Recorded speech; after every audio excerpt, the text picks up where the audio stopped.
Buenos días a todos. Quiero darle las gracias a la doctora Romaguera por invitarme para estar con ustedes en la mañana de hoy y hablar de un tema que verdaderamente no compete solamente a los cardiólogos, sino a los médicos primarios y a los ginecólogos. Estos son los objetivos de la conferencia. Estas son mis disclosures, mis relaciones con las industrias farmacéuticas y no tengo ningún conflicto de interés en relación al tema que voy a cubrir. Y estas son las preguntas pre-test que espero que sean fáciles. Primero, un cierto y falso. La causa de muerte más frecuente en la mujer en Puerto Rico es cáncer de mama. Y segundo, la segunda es la profilaxis con aspirina en la mujer está recomendada. A, después de los 40 años. B, después de los 65 años para prevención de infartos y de derrames. Y C, nunca está indicada. Y dicen que verdaderamente un ejemplo habla más que 100 palabras y he querido compartir con ustedes este caso clínico que demuestra verdaderamente aspectos bien importantes de la presentación de enfermedades cardiovasculares en la mujer. Tenemos una mujer de 37 años, joven, diabética por los últimos 6 años, no tiene ningún otro factor de riesgo y no es fumadora.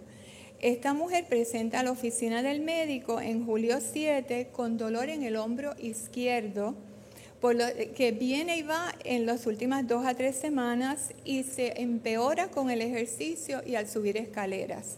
Ella se le diagnostica que tiene inflamación del hombro y se le da un antiinflamatorio ibuprofeno.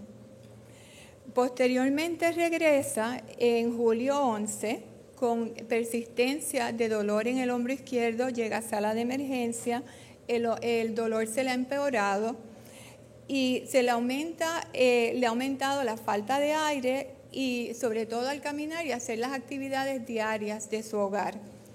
Se le diagnostica artritis del hombro y se le manda para la casa el mismo día.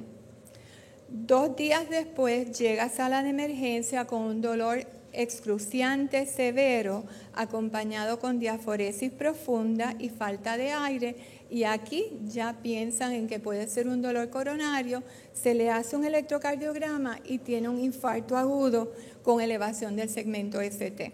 Y aquí vamos a ver la arteriografía y vemos que tiene una obstrucción completa de la circunfleja y adentro tiene un defecto de llenado compatible con un trombo agudo. Cuando se le hace la inyección de la coronaria derecha, vemos que esta paciente tenía enfermedad de 2 pasos. Tenía obstrucción proximal del tercio proximal de la coronaria derecha de casi 75%. Y esto demuestra pues 3 aspectos importantes de la enfermedad coronariana en la mujer. Primero, que la presentación muchas veces es atípica. Vemos dolores en la quijada, en la espalda, vemos dolor en el hombro izquierdo. En los infartos inferiores es frecuente la aparición de síntomas gastrointestinales. Así que eso lleva a que muchas veces la mujer desconoce que estos síntomas pueden ser de origen coronario y minimiza sus síntomas. Esto lleva a que el médico que la está evaluando, como los 2 primeros facultativos que vieron a esta paciente, no piensa en su diagnóstico diferencial en que esta paciente pueda tener algún evento coronario y obviamente pues no le manda los laboratorios y los exámenes necesarios para que pueda hacer el diagnóstico. Y lleva a una de las cosas que se ha reconocido y es que la mujer no recibe el mismo tratamiento muchas veces que un hombre. Posiblemente si esto hubiese sido un varón, le hubiesen hecho el electrocardiograma mucho antes. Entonces, si nosotros vemos la tabla de mortalidad a nivel mundial, y esta es data de la Asociación Mundial de la Salud, en el 2008 vemos que la causa de muerte más frecuente a nivel mundial son las enfermedades cardiovasculares, seguido posteriormente por cáncer y posteriormente por enfermedades respiratorias crónicas y por último enfermedades infecciosas. Si vemos la distribución por sexo de estas condiciones, de esta mortalidad, pues es 50% masculina y femenina. Así que el mito de que la mujer está protegida de condiciones cardiovasculares y de una mortalidad cardiovascular, pues es erróneo. En relación a cuáles son este tipo de enfermedades cardiovasculares que hablamos, pues la incidencia más grande es enfermedad coronariana, ¿verdad? Aterosclerosis coronaria, seguido de cerca por enfermedad cerebrovascular, derrames y todas sus complicaciones. Pues nos interesa la data de Puerto Rico, ¿verdad? Pues nosotros pues en Puerto Rico no somos diferentes del resto del mundo. Y esta es data del Departamento de Salud del 2008 y vemos que la incidencia de muerte más grande en Puerto Rico fueron las condiciones coronarias. Segundo, si nosotros sumamos hipertensión y enfermedad cerebrovascular, mortalidad cerebrovascular, vemos que esto sobrepasa por 1000 y pico la mortalidad por cáncer. No decimos la mortalidad por cáncer es importante y las mujeres tienen que hacerse sus mamografías y todo el seguimiento para esta enfermedad, pero además de eso tenemos que pensar en enfermedad coronariana y enfermedad cerebrovascular. Y dentro de las enfermedades cardiovasculares que llevan a la mortalidad en la mujer puertorriqueña, pues obviamente by far lo más importante es enfermedad coronariana y enfermedad cerebrovascular, sobre todo en la mujer mayor de 70 años. Entonces tenemos que preguntarnos por qué nosotros tenemos esa incidencia alta de enfermedad cardiovascular y aquí tenemos el perfil de riesgo de la mujer. Esto es data del 2010, esto es data del Behavioral Risk Factor Surveillance. Esto es un banco de data obtenido por 4.000 evaluaciones telefónicas. Es auspiciado por el CDC y en Puerto Rico lo lleva a cabo el Departamento de Salud. Y entonces se basa en preguntarle a las encuestadas si padecen de estas condiciones. Posiblemente esta incidencia, esta prevalencia de estas condiciones es un poquito más baja. La incidencia real es más baja de lo que aparece aquí, porque depende de que la paciente haya sido diagnosticada de esta condición. Y sabemos que hay muchos hipertensos que no conocen que son hipertensos. Tenemos un 34% de hipertensión en la mujer puertorriqueña, hipercolesterolemia un 34%, sobrepeso, como dijo la doctora, un 33%, obesidad un 27%, falta de ejercicio un 37% y diabetes de 13 a 14%. Así que con este perfil de riesgo en nuestras mujeres, pues obviamente entendemos esta mortalidad alta. Entonces, teniendo en cuenta esto, la Sociedad Americana del Corazón desde 1999 propuso unas guías clínicas para prevención de las enfermedades cardiovasculares en la mujer. En ese entonces, el reconocimiento del riesgo cardiovascular en la mujer era un 30% en Estados Unidos. Y entonces, obviamente, si la mujer no sabe que está en riesgo, pues no va a chequearse su presión, a hacer el análisis de colesterol, a ver cómo está su peso, ¿verdad? Y parte del objetivo de estas guías era fomentar el conocimiento tanto en la mujer como en el médico. Y ustedes posiblemente han oído de la campaña de Godfred for Women, ¿verdad? De Rojo por la Mujer, que ha sido muy efectiva. Estas guías, pues periódicamente son evaluadas. Yo les voy a dar esencialmente cuáles han sido los cambios en las del 2011, que son las últimas. En las del 2011 enfatizan que el riesgo cardiovascular de la mujer de por vida es alto. 1 de cada 2 mujeres va a tener algún evento cardiovascular durante su vida. Recomienda también utilizar la escala de Framingham para evaluar el riesgo cardiovascular de la mujer individualmente. Identifica un grupo de riesgo cardiovascular ideal, que yo creo que todas aquí querríamos estar dentro de ese grupo. Y entonces identifica también unos factores de riesgo no tradicionales que se han visto que contribuyen a esta mortalidad cardiovascular. Pues, ¿cuáles son? Enfermedad autoinmune, lupus y artritis reumatoidea, pues se consideran factores de riesgo cardiovasculares, y ya que tenemos muchos ginecólogos, pues preeclampsia y la diabetes gestacional.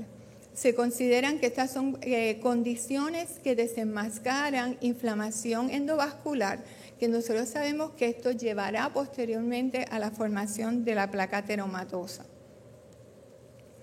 El grupo de salud cardiovascular ideal, pues el colesterol por debajo de 200, la presión por debajo de 120/80 sin tratamiento. Si padecen hipertensión, pues ya no están en este grupo. El azúcar por debajo de 100, el índice de masa corporal por debajo de 25, el no fumar, seguir una dieta tipo DASH y actividad física. Y verdaderamente el mensaje que tenemos que llevarle a nuestros pacientes es que no tiene que ser un programa de ejercicio extenuante.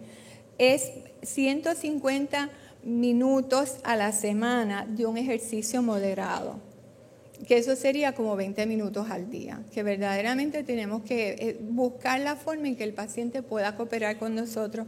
Actividad moderada equivale a caminar a una velocidad de 3 a 4 millas por hora. Actividad vigorosa, de intensidad vigorosa, 75 minutos a la semana, es más bien trotar por encima de 5 millas por hora. Y entonces, por favor, no hagan esto, ¿verdad? Obviamente, si vamos a hacer ejercicio, tenemos que empezarlo desde el principio, así que yo les recomiendo que no cojan los escalators a la entrada del hotel, sino que suban la escalera, ¿verdad? ¿Cómo nosotros vamos a estratificar a la mujer, ¿verdad?, que no está en ese grupo de salud cardiovascular ideal? Pues lo más fácil, los pacientes que tienen riesgo alto cardiovascular, pues son todos aquellos que ya tienen enfermedad diagnosticada. Tienen enfermedad isquémica, tienen enfermedad cerebrovascular, tienen PAD, aneurismas de la aorta. Ustedes saben que el CKD, la insuficiencia renal crónica, la diabetes, se consideran factores de riesgo grandes cardiovasculares. Y entonces aquí se incluye el riesgo cardiovascular calculado por la escala de Framingham de una mortalidad mayor de 10% en 10 años. Entonces, el otro grupo, que es el más numeroso, son las mujeres que están a riesgo.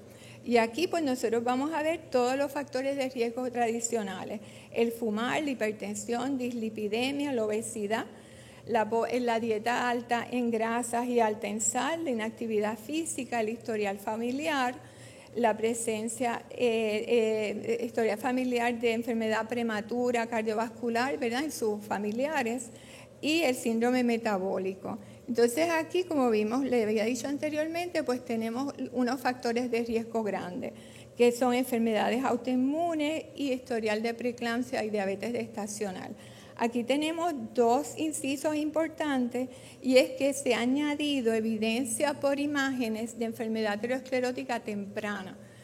¿A qué nos referimos aquí? Pues nos referimos a los pacientes que tienen placas carotidias cuando se le hace un Doppler de carótida. Aunque ese paciente no tenga enfermedad ni los otros factores de riesgo, esa mujer está en riesgo y debe ser tratada agresivamente. También tenemos aquí los pacientes que le hacemos un calcium score con CT y vemos que tienen un calcium score aumentado, pues esa paciente tiene aterosclerosis subclínica. Y entonces tenemos el renglón de la mujer que en una prueba de ejercicio no logra pasar los 3 minutos en el protocolo de Bruce. Esa falta de tolerancia al ejercicio lo consideramos como un factor de riesgo. Nosotros hablé anteriormente del risk score de Framingham, y esto esencialmente es un sistema de puntos en que los factores que vamos a evaluar es la edad del paciente, el colesterol, el HDL, el llamado colesterol bueno, la presión, diabetes, si el paciente fuma o no, y se le van a dar unos puntos por cada una de estas condiciones. Y esto va a dar lugar a que a mayor número de puntos, mayor riesgo cardiovascular. El pointer no funciona, bueno, aquí. Si tenemos que tienen 10, si esta mujer tiene 10 puntos de riesgo, pues su probabilidad de que tenga un evento cardiovascular a 10 años va a ser un 11%, mientras que si tiene 17 puntos, pues va a ser 32%. Esto también lo pueden bajar y está asequible para ponerlos en su teléfono. En relación a las intervenciones que nosotros vamos a utilizar en estas mujeres, pues primero vamos a incluir las intervenciones que son clase 3. Estas son intervenciones que se han visto que no son efectivas para prevenir eventos cardiovasculares o que pueden ser nocivas. Y esto no ha cambiado en los últimos 4 años.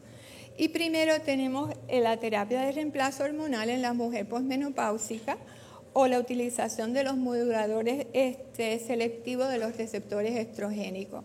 Estos medicamentos se pueden dar para muchas condiciones, para los síntomas vasomotores del embarazo, para prevenir osteoporosis, pero no se deben de dar para prevenir eventos cardiovasculares en la mujer, porque la data que tenemos de los estudios y estudios que incluyen muchas mujeres no ha sido positiva.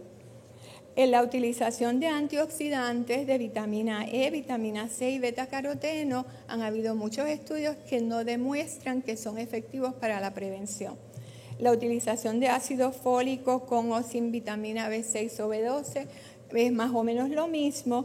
Y la aspirina, dado de rutina en mujeres saludables por debajo de los 65 años.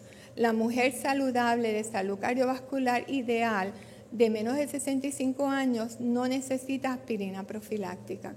¿Por qué? Porque la incidencia de que tenga un evento es bajita y la probabilidad de que pueda tener un problema con la aspirina, pues la tenemos ahí.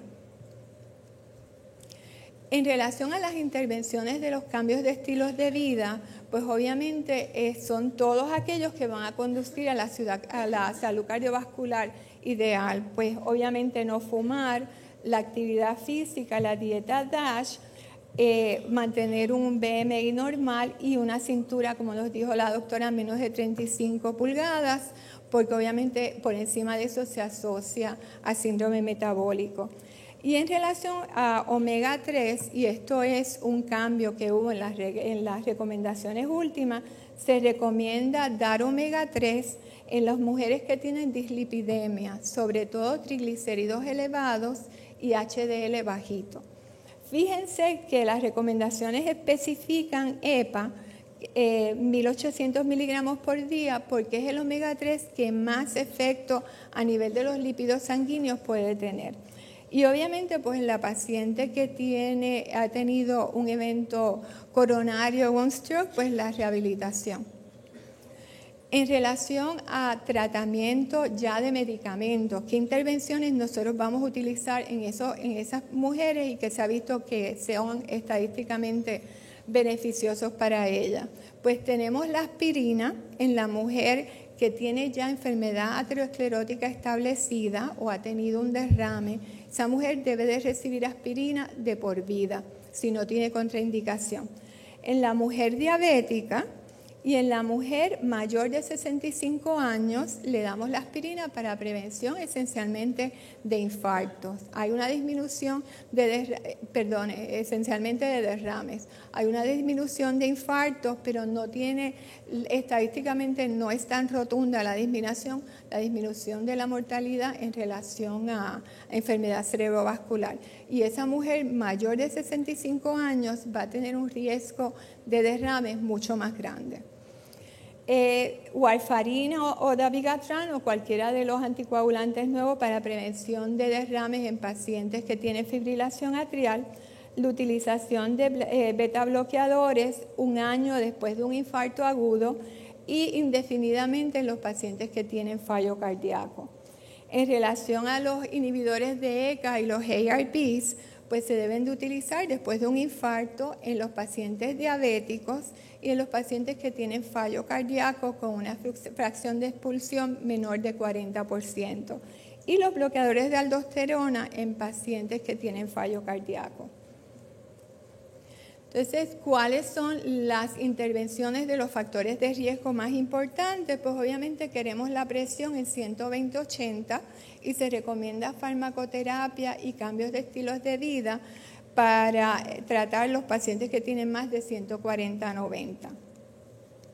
En la diabetes, pues una hemoglobina glicosilada en menos de 7. Y entonces, en relación a los lípidos sanguíneos, se recomienda un LDL de 100.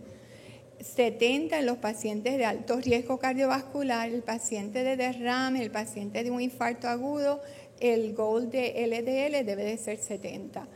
El HDL en la mujer debe de ser 50 y los triglicéridos, ahí hay un error, deben de ser menores de 150.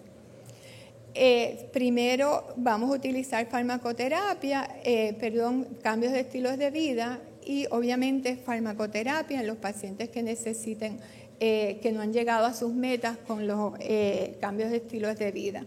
Aquí hay un aspecto diferente y es que se recomienda utilizar el Cardiac CRP o la proteína C reactiva de alta sensitividad en las mujeres de riesgo intermedio cardiovascular por encima de 2 nanogramos por dilución, ya que en este grupo de pacientes ese CRP de alta sensitividad identifica a personas que tienen daño endotelial subclínico.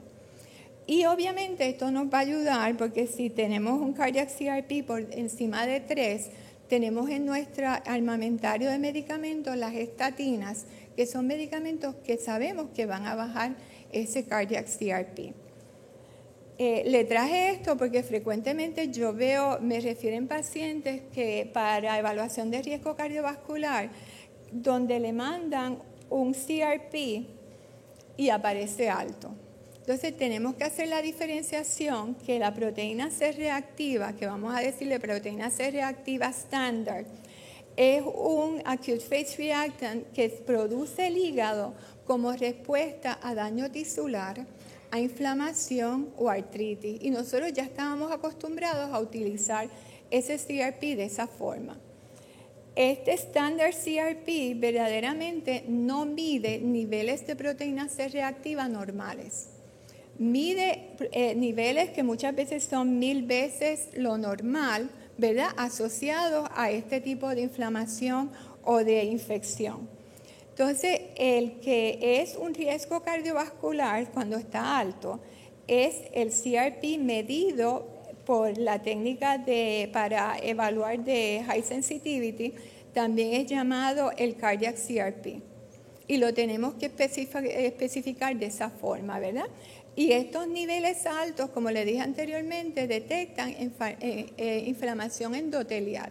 Y hay muchos estudios que demuestran, que lo vamos a ver aquí más adelante, que niveles altos del cardiac CRP se asocian a eventos cardiovasculares posteriores. ¿Cómo se mide? Pues identifica un riesgo bajito cuando es por debajo de 1. Por encima de 3 hay un riesgo alto de algún evento cardiovascular en el futuro y entre 1 a 3 pues un riesgo moderado. Esta mujer que pueda tener un CRP por encima, un high sensitivity CRP por encima de 3, debe posiblemente recibir estatina. Si el CRP high sensitivity es mayor de 10, busquen inflamación o infección en la mujer. Y se debe de repetir a las 3 semanas para estar seguro de que ese sea el valor. Y entonces esta laminilla es del Dr. Ridker, que fue uno de los proponentes más grandes de la utilización de esta medida, y demuestra que un cardiac CRP menor de 1, pues el riesgo de algún evento cardiovascular es de 2 y va subiendo a medida que sube. Si vemos el cardiac CRP mayor de 3, pues es casi el doble o el triple de la probabilidad de tener algún evento cardiovascular en esta persona. Vamos a hablar un poquito de hipertensión en la mujer y, ¿verdad? Obviamente la mujer sabemos que por su milieu hormonal, pues se va a comportar diferente a los hombres. Y la mujer joven, pues va a estar expuesta posiblemente a los anticonceptivos orales. Sabemos que los anticonceptivos orales pueden subir la presión, sabemos que hay diferentes componentes, hay diferentes fórmulas y verdaderamente pues puede haber cierta variación entre uno y otro, pero si ustedes ven que la mujer al empezar la terapia de anticonceptivos orales le sube significativamente la presión, pues piensen en utilizar otro método anticonceptivo. En la terapia de reemplazo hormonal en la mujer posmenopáusica usualmente no se ve ese aumento de la presión tan grande inicialmente, pero han salido estudios posteriores que a largo plazo tiende a subir la presión también. Las mujeres, importante también, les recuerdo que las mujeres que desarrollan preeclampsia, hipertensión asociada con el embarazo, pues deben de ser seguidas, porque hay estudios que demuestran que a 5 a 15 años su riesgo cardiovascular es el doble de las mujeres que no tenían esta condición. Y entonces no quiero entrar en polémicas y menos con los ginecólogos, ¿verdad? Pero traje esta diapositiva para que ustedes entiendan los muchos factores envueltos en la utilización de estrógenos y los diferentes progestágenos que hay en el mercado, ¿verdad?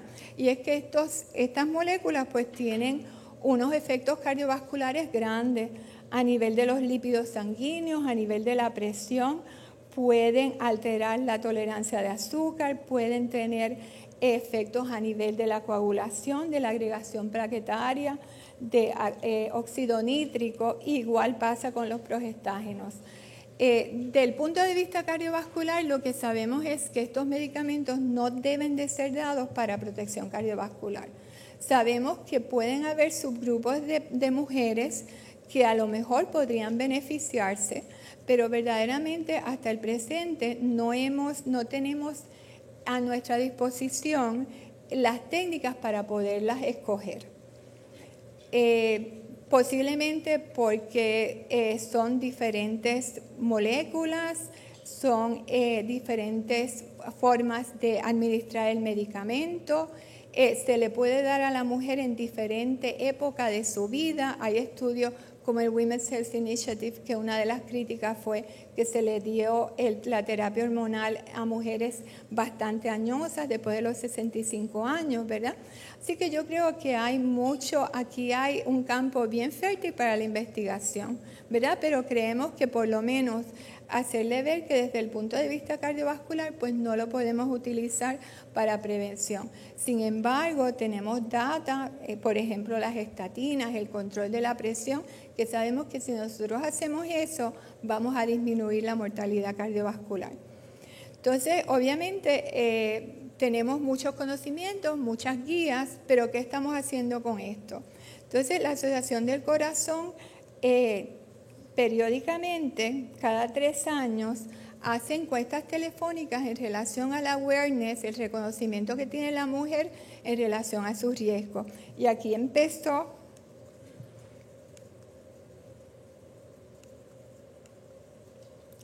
aquí empezaron en el 97, donde había un reconocimiento de un 30% de las mujeres que conocían su riesgo cardiovascular.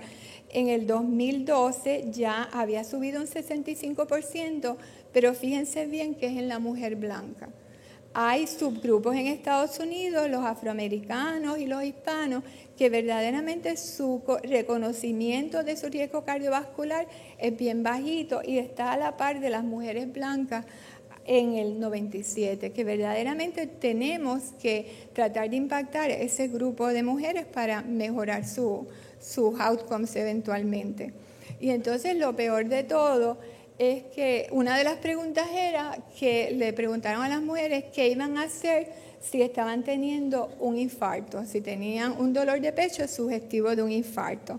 Y entonces el 65% dijo correctamente del llamar al sistema 911, el 20% dijo tomar una aspirina, ir al hospital directamente un 5%, llamar a un familiar o a llamar a su médico. Y verdaderamente nosotros tenemos que impactar a nuestra población, porque sabemos hoy en día que tenemos angioplastía primaria en los pacientes que tienen infarto agudo con elevación de CT, y en esa mujer el tiempo que tarda en llegar al hospital va a significar células miocárdicas que se pueden morir, ¿verdad? Y vamos a tener una mujer después con fallo cardíaco cuando si se identificaba tempranamente se le pudo haber evitado esa complicación. Muchas gracias.